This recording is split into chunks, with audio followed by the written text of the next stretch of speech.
Hi, it's Heather from the Leeper Library here. Today we're going to have a look at Gale Academic OneFile. This is a database that provides full text access to millions of articles from thousands of academic journals, international newspapers, magazines and reference works, including the Encyclopedia of World Biography. It also has videos from BBC Worldwide Learning and podcasts and transcripts from CNN. The topics it covers include all the sciences, economics and business, health and medicine, literature, mathematics, and much more. So to get started, we need to be on the library homepage, which you can find from the menu bar at the top of every page on TCOL. So when we're on TCOL, we can see the library up the top. Just select library. And it takes us to our library homepage. This is where we can search the catalogue and look for all other resources. You'll see that Academic OneFile has a search box here, or we can just click the box to go directly into Academic OneFile and browse and see what's there. So we don't have a password to put in here. We choose Sign In with Microsoft. And this will take us to where we can enter our Trinity email and our password. If you click to say stay signed in, this means it won't ask you this every time you have to do this, which is kind of be handy. And here we are at Gale Academic OneFile. Now we could just search for a topic if we wanted to, or we could go to one of these broader topics and have a browse through these. So for example, choose environmental science. It will come up with a list of other subjects, other topics. You might be interested in population growth, for example.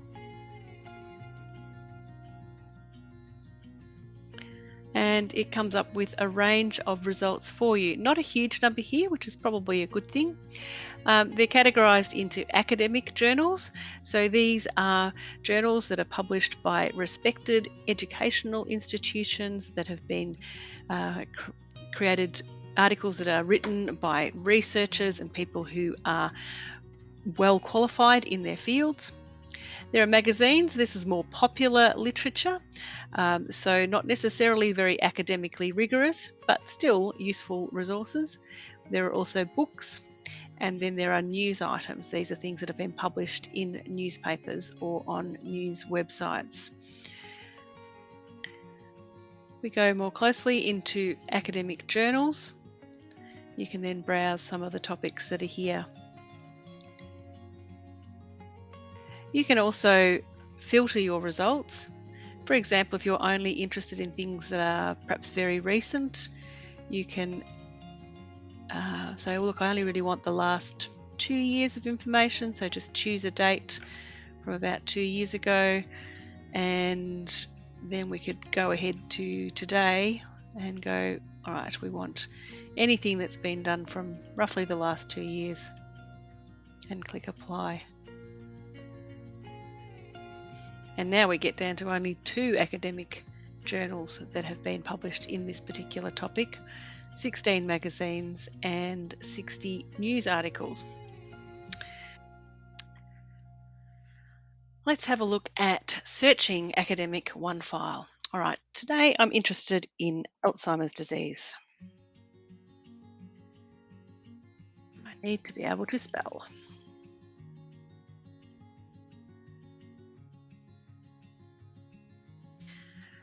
Now, we have come up with an enormous number of results here, 551,000. That's because by default, Academic OneFile searches for both words, but not necessarily together in an article. I'll show you what I mean. If I get rid of disease from our search and search again,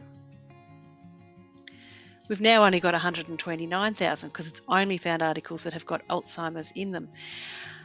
But we really want Alzheimer's disease as a phrase because it is a phrase. So what we can do there is actually put quotation marks around it and search. And now we're down to 77,000, which is far, far fewer than 550 that we found originally. It's because it's looking for Alzheimer's disease as a phrase. Now, one quick way of getting around this in Academic OneFile is to go to advanced search right from the beginning, because then you can put into keyword and it will automatically put the quote marks around for you. And for example, I'm actually interested in Alzheimer's disease and the use of music therapy in treating Alzheimer's disease. I can put music therapy into keyword as well and search, and both of those will be done as phrases. And we've come up now with only 34 academic journals. So I know now that I've got 34 really quite targeted results that are going to be much more relevant than trying to trawl through 77,000 or even 550,000. So that's just a good search tip. Use the advanced search, put things into quotes so that they're searching for actual phrases and not so the words are adjacent to each other and not just anywhere in articles. When you found an article that you're interested in, there are a number of useful tools that Academic OneFile has to help you with your research and your study. So, firstly, you can increase the font size if you need to make it bigger to help read something on a smaller screen, for example. You can use the listen function. This is where the article will be read to you by a computer-generated voice, but usually it's not too bad. As you're reading, you're able to take notes and make highlights. So select the text that you're interested in, choose a color for your highlight, type in your note, whatever it might be, something that you want to remind yourself about that section.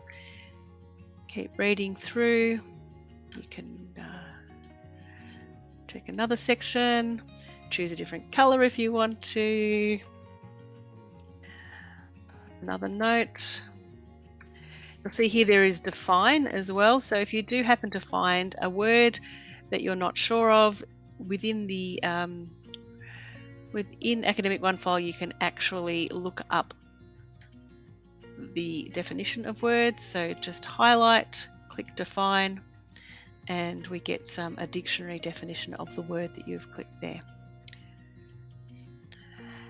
Now, obviously, you might want to save this article so that you can read it at your leisure, and it's important to note that any highlights and notes only save on the article while you're actually logged in. So if you logged out, come back in and find that article again, it's not going to have your highlights and notes saved on it. So the best thing that you can do is actually save the article. There are different ways of doing that. You can just download it and it will download as a PDF. This won't have your highlights on it. You can obviously print, but we try and avoid that if we can. You could email it. This might be useful if you wanted to share it with another person. It will send them the link to the article as well as the article. But the best way to save a whole article so that you can use it at your leisure is to send it to your Microsoft OneDrive. If you use Google, you can also send it to your Google Drive. With Google Drive, you will need to sign in to Google Drive first, which is up the top here. Sign in with Google. We're already signed in with Microsoft because that's the way we signed in to Academic OneFile. So if I want to save this article, I'll click on Microsoft OneDrive and it tells me that articles have been sent to my to my Microsoft OneDrive. And in a moment we'll have a look and see what that looks like. So when you've saved your document into OneDrive, come to OneDrive and you'll see that it will have created a folder for you called Gale Academic OneFile. Open up that folder. Here is the article that I just saved a moment ago. There's some other ones that I've saved earlier. We can click on the article and open it up. And we will see that the highlights that I made are here in the article, and the notes that I made will be right down the bottom. Now at the end you'll find the highlighted passages and the notes that you made at those points. So it's highlighted on the actual text and then you get the highlights at the end as well.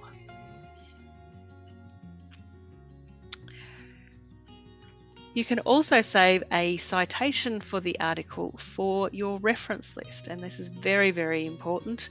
And it's very important that you grab this information when you find an article, because often it can be hard to backtrack and find an article again.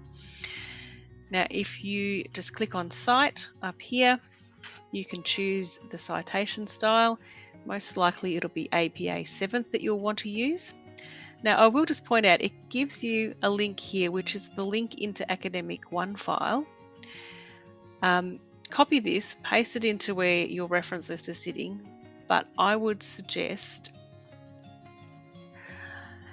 that you actually use the DOI link that is on the page, because that is a permanent link for this specific article. It doesn't require the person reading your report and seeing what you've referred to be able to actually access Academic OneFile. So they'll be able to access, hopefully they'll be able to access the article through that link. So I would suggest you would use that link in your reference. So that's Academic OneFile. There's a huge amount of information in there for whatever topic you are researching, but because there is so much, it can be tricky finding exactly what you need. But hey, that's what me and the library staff are here for. Don't hesitate to get in touch via the Leeper Library for Students team. We're always happy to assist you with searching for resources and locating the information you need. Thanks for watching.